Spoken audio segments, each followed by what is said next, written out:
Welcome to the Zero Trust Journey podcast, created by cybersecurity practitioners for those walking the same path. We share real stories, hard lessons, and hard-won victories from the field, so you can sidestep the pitfalls and deliver the wins. Grab your coffee, tune out the buzzwords, and let's get into the real story, right here on the Zero Trust Journey podcast. Today on Zero Trust Journey, we've got Norman Wong, Regional Sales Manager at Palo Alto Networks, seasoned cybersecurity advisor, and a contributor to NIST NCCoE Zero Trust Project. Norman, I want to talk more about that today as well. Norman spent over 20 years helping agencies and enterprises move from concept to real-world deployments. Norman, welcome. Well, thank you. Thank you, Victor. Pleasure to be here. Norman, I'm going to jump right into it. Zero Trust has been around for over 15-ish years, but adoption is still uneven, I would say. I saw something from Gartner. They predict that by 2026, only about 10% of the large enterprises will have mature and measurable Zero Trust program. That's up just about 1%, what was a few years ago. So still a tiny fraction. Why do you think it's taken so long for government and enterprises to move from theory of zero trust into operational reality, if you will? Well, that's a good question there, Victor. I think there is multiple facets that's kind of hindering what we're journeying to, right? One of the facets is, educational enablement, meaning that they don't know what they don't know. A lot of them are still stuck in the 20-year ago past protection level, the castle and moat situation, and hindered them from moving forward, because as they continue to move into the new era, as we're moving into AI and stuff like that, they're still stuck back in the 20 years. A lot of times they go by the concept of what is ain't broken, don't fix it. I have that a lot. And so that's a common theme when I talk to a lot of my customers as well. And that becomes a do nothing situation and wait for all the compliance and the zero trust framework and all to come into fruition before they formulate a plan or strategy around that. So that is the major hindrance a lot of times. And then you also have the other facet, which is the human capital that has not usually been talked about, is you have people who are siloed into their own roles and responsibilities. A lot of those situations allow them only to do what is within their scope, right? They're kind of blindsided by what else is around them to embrace the entire portfolio of the zero trust. That becomes a secondary issue of hindrance, because now there's no collaboration, right? Therefore, there's too much silos in the roles and responsibilities, not just technology alone. And that does not help with moving when even there's a framework, zero trust framework put in place. It makes it very difficult for them to restructure the organization to fit that mold. And so there's two parts. Yeah. So correct me if I'm wrong, the first part is more education/enforcement, like nobody's enforcing zero trust, if you will. People are still waiting for, okay, someone needs to tell me that I need zero trust strategy. And second is where it's still siloed, and I think zero trust/any IT security initiative is just talked about within the circles of zero trust or the security circles. It hasn't gone to business value. It hasn't actually broken down the walls of the security or IT, if you will, and reached out to business owners or reached out to the counterparts, if you will. Is that right? Yeah, absolutely, right. And the third piece is we're gonna wait and see what everybody else is gonna do. So you have that latter stage of things where you have everybody else waiting for somebody else to jump in first. So it becomes a very difficult proving point when you have a framework that no one wants to step in to be the first person, right? I don't want first guinea pig in that persona. So that becomes a third portion of that, right? Do nothing. What I find to be very interesting is now you have to help the government to lay down the foundation of what zero trust is. And secondly, how do you actually make it operationalized?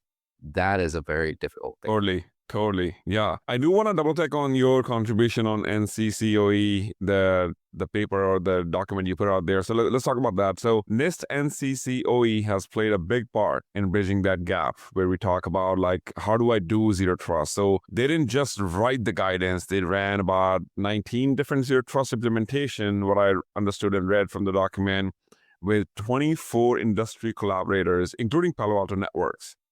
That's a lot of real world testing. It's not anymore like a theory or a white paper. From your vantage point, Norman, as a contributor, what did these pilots teach us about turning zero trust principles into practice? To tell you the beginning of that story is it got me very interested. And that special publication that the NCCoE from NIST have done is the SP 1835.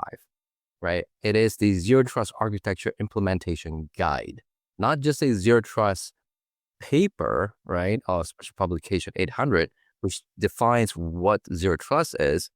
This is how you actually implement Zero Trust. So this is where the rubber meets the road. So it got me very excited to help out in this situation. And I got involved very early on and start to see what are the needs, where are the gaps to do zero trust. How can we actually help on this situation and provide real world scenario to customers around the world to implement zero trust? We're not just talking about theory here. How do we do it? How do we actually do it? Absolutely. So I got very excited about this particular project. So I jumped head first and brought in a bunch of Palo Alto PMs. We had the director of policy involved. We had professional services. We had technical marketing engineers involved.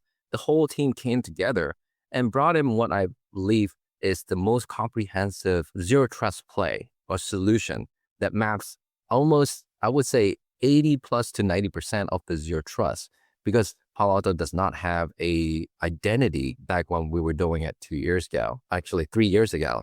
So that was kind of missing link to the entire portfolio. But I was very, very proud that we actually pulled all the resources together and showcase where Palo Alto was, able to provide a zero trust solution, not just a zero trust software or zero trust device that meet one portion of the zero trust framework. We're bringing entirety of that. That was a very cool project to be part of. And to tell you a very inside story about that is we actually was sitting in the round table with many, many other vendors in there, right? The vendor community together.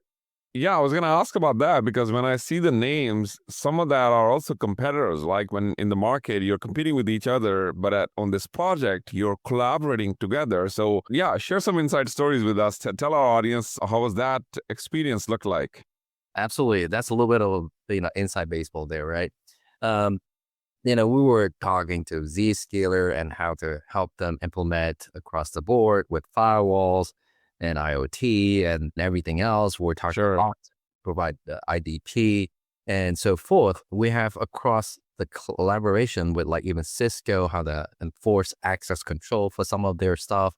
So we were fortunate to be selected to be the firewall vendor of choice to help them do all the access control, because they saw that the market share that Palo Alto has already made a great fit.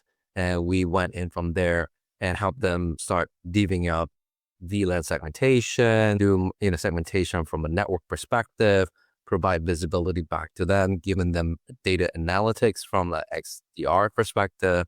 So we have a lot of visibility into their NIST NCCoE lab environment, reflected on what our implementation was. So that was very interesting. And they also asked something, right? Even with many IDPs in there, vendors in play, they asked a very, very cool question, which is like, how do we, bring in the race condition, right? Like we got federated identity across all this. Which vendor can actually help us identify all this different pieces of IDPs and then say which one is more authoritative, going from the top to the bottom level, right? Nobody except for Palo Alto, like for us to jump in and say, yeah, we have a cloud identity engine that is free and you can use it to ingest from multiple IDPs and get those information back, right? And then you disseminate it as authoritative from there. We just blew everybody's mind. So that was pretty cool. And I'm sure there are a lot more stories, and we'll leave it for the drinks, and we'll encourage our audience. If you want to get the inside scoop, reach out to Norman on LinkedIn or something and get those stories. So, Norman, you brought up identity a couple of times. I want to double click on that one. So, in the NCCoE project that you contributed, there's a grouping that at least I noticed as I read through the document, zero trust deployments into 3 models: identity governance, microsegmentation, and software-defined perimeter. We cover that a little bit in the CSA, Cloud Security Alliance, CCSK, and CCZT certification as well. And there's also an acknowledgement of SASE as an emerging approach, considering that studies showed 83% of engineers bypass, you're looking at one of them, bypass security tools just to get work done. Which of these approaches is the hardest for organizations to actually implement without breaking usability? Identity governance, microsegmentation, and or software-defined perimeter. I think, the NCCoE lay out the crawl, walk, run for a particular reason, because any organization taking upon this framework or architecture needs to have the crawl, walk, run phases. Yes. Depending on where maturity is, you need to pick one of those lanes and say, this is where we are, and take it from that vantage point view and go from there and build out from there. So there's no saying that, one is easier than the other. It's just depending on where you are and your maturity. Interesting, IDP was like, one of the early ones, because they want to say, we want to know who they are.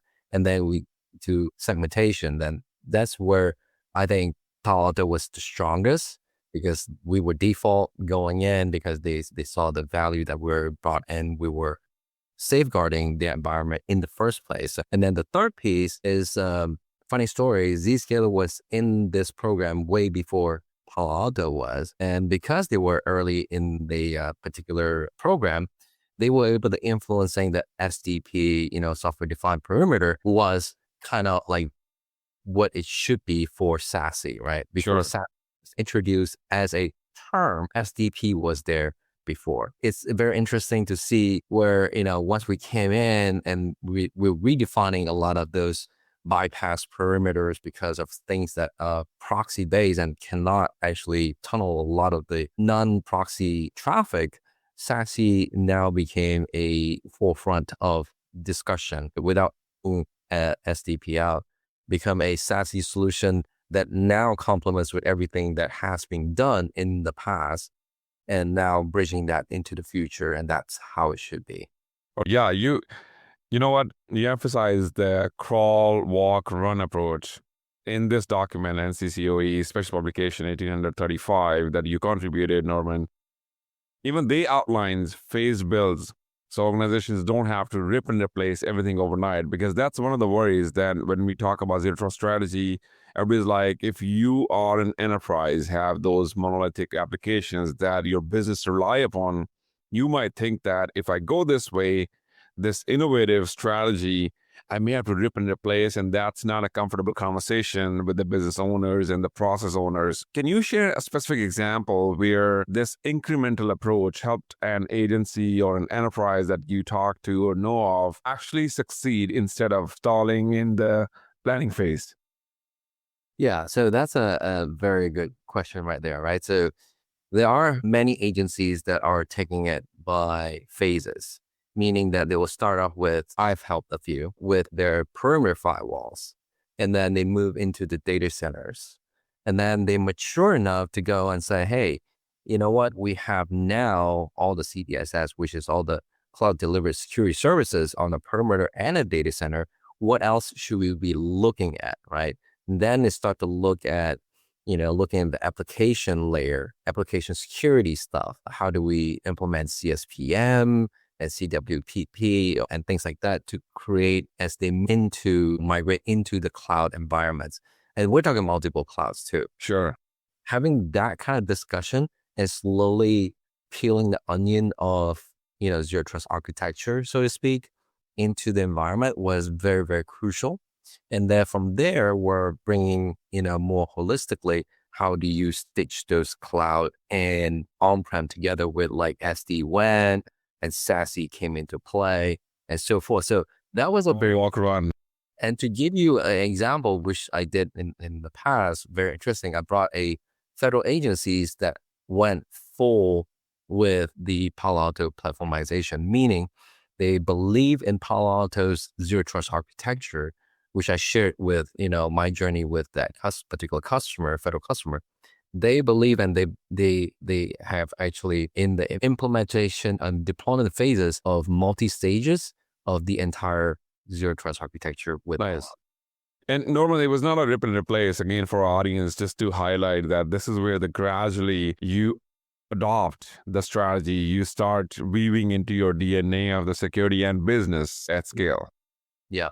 And that's the key component, right? You want to have the minimal disruption as you gain more maturity into the zero trust architecture. And then I'll throw one in there for you is, once you have kind of a phase of zero trust architecture, then you are talking more of a, how do I mature that with a ZTMM, right? Zero trust maturity model. Yes.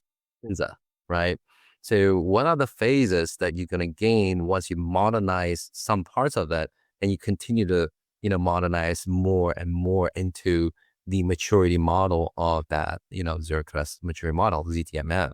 So yeah, you started with your kind of original plan, right? Your traditional plan, and you move into, a development in the initial phases, and then you eventually want to get into the optimized phase where you have a very true zero trust architecture that is Totally to your environment. Yeah. Norman, as I read through the document, and one of the biggest issues that at least I noticed NCCoE project highlighted was interoperability. And we talked about that a little bit. We know from Palo Alto's Unit 42 research that a lot of the incidents now span more than 4 or 5 attack surfaces, meaning if your tools don't talk to each other, you're in trouble. Like that context is missing. So how do you help customers avoid creating multiple zero trust silos and that don't integrate? So customer might start zero trust journey and they start actually aligning their solutions, their tools, if you will, to zero trust. But if they don't talk to each other, there's no integration, then you're just creating zero trust silos. So how do you avoid that? That is $1 million question right there, right? A lot of the customers are actually in that same boat, right? Because they have fragmented IT departments and engineering departments and the security departments and so forth. They all contend for the same level of visibility, but they're doing it differently. So the one of the few questions I always ask my customers, I approach them as, what are you trying to get out of this at the end of the day? Sure. What's the why? Let's answer the why. Yeah. What is the why? What is your why of doing this? Right. I am glad that you're actually looking at Palo Alto, but why are you looking at Palo Alto? Right. Why are you looking to begin with? Yes. Why are you looking to modernize? What is the ultimate outcome you're trying to get to? So I usually paint them that picture. If you have siloed tools, which is fragmented everywhere, it is going to be difficult for any organization. I do not care how much money you have, right? You will never get to that true zero trust visibility, right? Because you're going to have fragmented of this, that, and the other. And it's like taking different glasses and looking at things in different environments. And then you have to compile them all together, which does not work as most cases pointed out, right? So what happens is I always point to like the casinos of the world, Caesar's Palace, for example. They have money, they have the most sophisticated cybersecurity tools that's in the world, but yet they get compromised. Why, right? Do you have more money in cybersecurity than Caesar's Palace? Probably not, right? So why did they still get compromised? I think it's because they have the fragmentation approach of doing security tools. When they do not have something that talks together or have an ecosystem. So I was telling them that ecosystem is crucial for any kind of visibility. And secondly, you want your people to be talking together, not at each other, right? So you have to have the tool that has a collaboration across all your people And without that, the attacker who is using AI today is going to be in and out of the environment in no time. Totally. No, until 2 weeks later, right? And then investigation starts. So that's usually how I approach situations like this with, potential customers. Yeah. So integration that's needed to actually stitch the context together. And instead of looking at 30 different screens, you'll be looking at one screen, but which has all the context that you need, if you will. Right. Yeah. Yeah. Tool that brings people together. And that is part of the ecosystem that you built, right? Even though if you slowly build the pieces, it will be part of the ecosystem. We can't have a podcast and not mention AI. So you wrote an article, I think I read it on Carasoft. Your article, Norman, highlights AI as a key ingredient, not just for threat detection, but also for things like policy creation and continuous verification. That's powerful. But it also raises eyebrows from our practitioners. How far are we today from true AI-assisted zero trust? Like if I have a strategy, how much AI can assist or accelerate that journey for me? And what are the limits you're seeing in real deployments? Well, that's a fantastic question right there. I think, we're all using some level of AI today, right? That's not cells. It's forefront, anything. And even my kids in high school are using AI. That's going to be the future. The piece is, how are we going to use AI to assist and better what we're doing today? That's more of the key point right here. Mm-hmm. AI is not baked into most of your security tools today.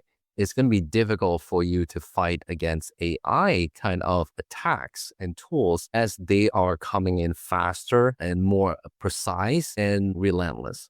So the way I look at this is there's two components to that. First, AI is going to be assisting with what we do on a day-to-day basis for our jobs. Second thing is it will be kind of the core tool that is going to be defending against majority attack, because there's no way for us to be human in the loop that's going to be doing blocking nonstop attacks that is coming in and with different variables of payloads and so forth, fast enough for our eyeballs to even scroll through those logs to even find that today. And it's not even fair in my opinion, because at that point you have a human or humans against machines. Correct, right? So I like one of those things that in the past before Nir Zook retired, he always told us in front of everyone on all hands, is like going into a bar, right, with a knife, expecting a gunfight, right? You're not going to win. You're not going to win, right? A knife is never going to win a gunfight, right? Be prepared, use AI appropriately so that you can defend yourself against another AI. Norman, when we talk about zero trust at this show, a lot of times we get feedback that it's just so much. So for leaders listening who feel overwhelmed, where do they start? It's the most frequently asked question, that because identity is the pillar, should we just do identity and that's a good start of zero trust? Do we do microsegmentation? Is that a good start for zero trust? Do we do continuous verification? So what's your opinion? I have my opinions about it. What's your opinion, Norman, when it comes to, would you agree identity is still the first building block of zero trust? I think identity is crucial, not necessarily the first building block. I think identity set the stage for visibility. Why identity, right? Now, let's blow that scope up a little bit. When we're talking about AI, and we just talked about AI, the AI component now has machine identities, but not a user identity. Yes, yeah. APIs, SSH keys, yeah, totally. All out. So when we're talking about identity, we're not talking about user anymore. We're talking more of a machine or any kind of identity that can identify the device or the person behind it and what its purpose is, so that we can provide or grant access, correct access to it, and provide the threat level that it would actually pose in our environment or in our data. Forget about environment, into our data. Totally. How to approach that is crucial because we don't have any kind of visibility, that we don't know what or who is running amok in our environment, right? And touching our data and exfiltrating our data and, having the right appropriate access to begin with. And is it overextending its privilege by using super user or something like that, or root user or something like that, that now causes more exposure of a risk to our environment than ever before? Those are the kind of things that I think should be a forefront discussion, but not necessarily end all be all, right? Where I know in the past 10 years, identity has been put out as the end all be all. You have to have identity, and then that will resolve all your problems. That's not true. Yeah, right? totally. It has to be the entire framework for it to happen in order for you to have a true zero trust architecture. That's why the NCCoE from NIST is super crucial at what they're doing. Yeah. And on this podcast, we covered a little bit. If you had $100 and that's all you have, and you need to start your zero trust strategy, do you put 100 for identity? Do you put 100 for microsegmentation? And I think we came to the conclusion after talking to so many people and the practitioners who have started their journey that it's not about putting $100 to just one pillar. It's about finding out where you're weakest and where the most exposure is and where it can get the most impact.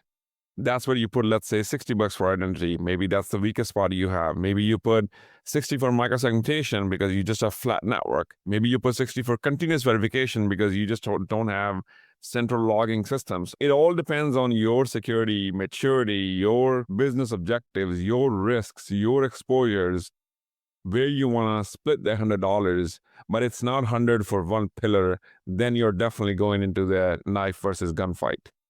Absolutely. And I think you approach it very well too. Assess your own, because every organization is going to be Exactly. no such thing as a blueprint that here you go, off to the races you go, right? And spend your $100 there, right? So you have to assess your environment and see where you're going to be most impactful in reducing your risk in the cybersecurity realm of things, right? Where is the lowest hanging fruit that you can immediately remove those type of risk, and then you work yourself into a more maturity model. Yeah. I'll share something funny story here. Once we have this conversation on the podcast, one of my friends, he works for a large entertainment company. He's a principal architect. He called me. He's like, Victor, what if $100 is not enough to cover anything? Like literally, the $100 is not enough. And I was like, yeah, you're right. There's a lot of times in security, we don't have enough budget to actually complete neither 1, 2, 3, none of it. It's just not enough. Then what do you do? So again, I went out, talked to a bunch of people, did some research, and we came up with the conclusion that we don't have to fix everything from the day one. We don't have to start as 100%. You just have to put the mindset that we need to have a priority, the stages, the maturity we talk about, crawl, run, and crawl, walk, run. And then you start allocating that budget. So if you have $100 that cannot give you anything 100%, you don't have to. Start with identity 60%, or maybe that's a stage one. You start getting some federated identity. Maybe you have some analytics added to it. Maybe the stage 2 implies that you're going to enhance that identity and get into the old applications. Whatever that means is, well, at least now you know my priority is identity, microsegmentation, continuous verification, and then you allocate budget accordingly with the tiers. Like the next time you get 100, this is what I'm going to do. The next time I get 100, this is what I'm going to do. Hence the zero trust journey. Yes. I couldn't say it even better than that. One thing I would add to that is when organizations get breached, they come up with the funding. A lot of money. Yes. So I always preach the reverse, meaning that, you know what, $100 may not be enough, but you have to start somewhere, have a plan. Once the funding comes, you have the plan and ready to roll, right? Yeah. Plan for what are the phases you want. And then once you have it, because you already did your risk assessment, you have the phases of what it will look like, And you can have different vendors come and help you vet it out too. So use free resources, right? Most vendors would more than happy help you map those back to your zero trust architecture. And you just have to talk to them and say, hey, how can I do this? And leverage their expertise, right? That's what I would do, right? And the expertise, people who already done it, people who have already done the NCCoE pieces, utilize that, right? There's a free resources for you to bring and mature your zero trust architecture. If that's something you put together and you may not feel comfortable that is the thing that is laid out for you and that's the customized journey that you want, talk to the vendors and talk to 1, 2, 3, 4, 5, right? See what they come up with differently. Consolidate. There's a time cost to it as well, Norman. And you and I both have been on the customer side. We realize that your advice is spot on. Use the partners that have been with you throughout the journey, not the vendors, because they're going to try to push the product on you. Use the partners who are strong in the space, who can educate you, help you, instead of just coming up with the slides and saying that, hey, here's a PO that now I gave you zero trust education. You got to sign the PO. Yeah, absolutely. Right. Love it. Yeah. A great way to approach situations where you may not know where to start. Yeah. Norman, you have worked with both federal agencies and Fortune 500 companies. Zero trust assumes your network is already compromised. That's one thing we always talk about. If you want to start with the strategy, that's the mindset. Print it on your wall, make mugs, t-shirts, whatever you want to call it. But that's also a cultural mindset shift more than a technical problem. Where do you see the biggest cultural resistance, government or private sector? Any stories, anything, insights you want to share with our audience? Yes, absolutely. Right. I think the human capital is like the biggest thing that needs to have a redefined roles and responsibilities as we move towards the modernization part of this, right? It cannot be just the technology and the processes. It needs to have the human people that goes with it. Yeah. PPT, people, process, technology. What I found in the past is there's always contention between the different roles and responsibilities, who gains access to specific tools. And they are kind of married to their tools in many ways. They're like, hey, I've used this 20 years. I love this tool. I don't want... Comfortable. Yes. So it becomes a very difficult situation to talk about. So AI is ushering this new thought process of how to redefine our roles and responsibilities. It's kind of forcing hand in a good way. I think that, with the new usher of AI era, people are rethinking what they can and cannot do because they don't left behind. I think that is a opportunity that we should take full advantage of to ensure that we retool or reset expectation for the different roles and responsibilities, especially when the era is moving as a paradigm shift. So I think that is a great opportunity. It's not all doom and gloom. People just have to be ready for it. Let's wrap with this one. You have seen agencies, enterprise, as I said, stumble along this zero trust journey.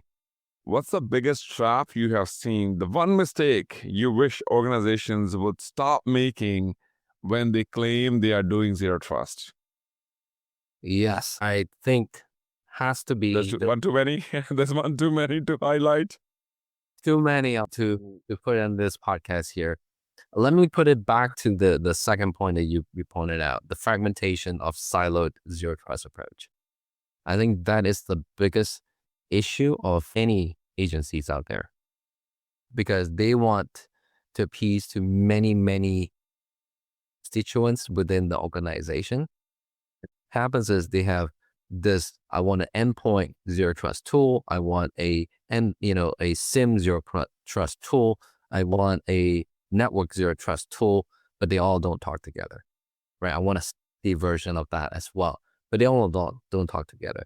So at the end of the day, they're like, hey, I meet all the checkbox of zero trust because I have this layer, this layer, this layer, and all the 7 pillars of zero trust. Therefore, I'm 100%. Fully. Yeah. I think that's spot on. Like the zero trust, first of all, is not technical strategy to begin with. It's an enterprise. It's your business strategy, and breaking those silos is the only way that you can mature that journey. Otherwise, it's just yet another silo tool with the sticker of "We do zero trust." Absolutely. You cannot break away from that. Therefore, I emphasize on the ecosystem of things, because the ecosystem is supposed to take most of those heavy lifting in the background and stitch us so that interop is there by default. You don't have interop, you have no visibility across your entire spectrum.